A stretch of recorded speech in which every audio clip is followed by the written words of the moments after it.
لا يدخل الجنت قاطع، رشتہ توڑنے والا. معلوم ہے سب کو رشتہ توڑے تو جنت میں داخلہ نہیں ہے.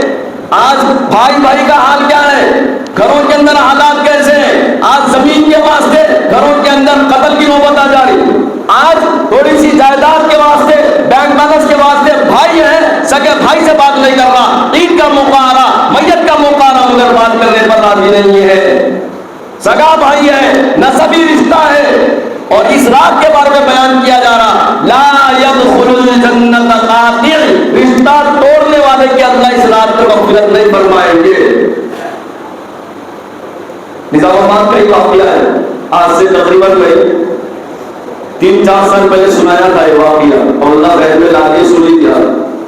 نظام آباد میں ایسے حالات پیش آئے، کاروبار کی وجہ سے دونوں بھائیوں میں جھگڑا ہو گیا.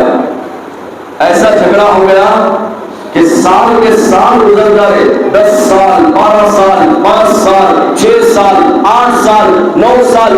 سگے بھائی میں نہ سلام ہے، نہ کلام ہے، نہ بات چیت ہے. نہ ان کے گھر والے ان کے پاس آ سکتے، نہ ان کے گھر والے ان کے پاس جا سکتے. آپس میں بالکل کوئی تعلق نہیں، پرائے جیسے رہتے ویسا. اور حالت بھی ایسے آتے، سگا بھائی سگے بھائی کا دشمن بن گیا تو سگے بھائی کے جتنے بھی دشمن ہیں ان کو دوست بنا لیتا ہوں. اور ادھر کا اس کے جتنے دشمن ہیں اس کو دوست بنا لیتا. جب بھی کوئی شادی کا موقع ہے، جب بھی کوئی تقریب کا موقع ہے، وہ اپنے بھائی کو نہیں بلاتا لیکن بھائی کے دشمنوں کو بلاتا. یہ حالات ہے. اور اتنا ہی نہیں بلکہ آپ اندازہ لگاؤ، دونوں بھائی ہیں، ہمارے اس علاقے کی بات ہے، چند سال گزر گئے، کاروبار کی وجہ سے تھوڑے سے زمین کے مسئلے میں، تھوڑے سے جائیداد کے مسئلے میں دونوں کے اندر رنجش ہو گئی، جھگڑا ہو گیا. جھگڑے کی بنیاد پر ایک بھائی کا انتقال ہو گیا تو دوسرا بھائی جنازے میں شریک ہوا. جنازے میں یا امتی ہے، یہ حالات پیش آ رہے.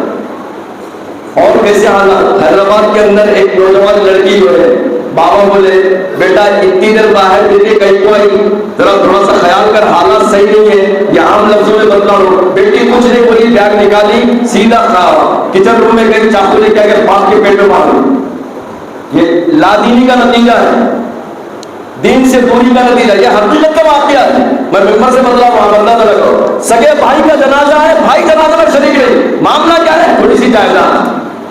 اور یہاں پر کیا ہے؟ تیسرے نمبر پر رسول اللہ صلی اللہ علیہ وسلم نے فرمایا اس رات میں جس کی مغفرت نہیں ہوتی، لا يدخل الجنت قاطع، رشتہ توڑنے والا اس کی مغفرت نہیں ہوتی.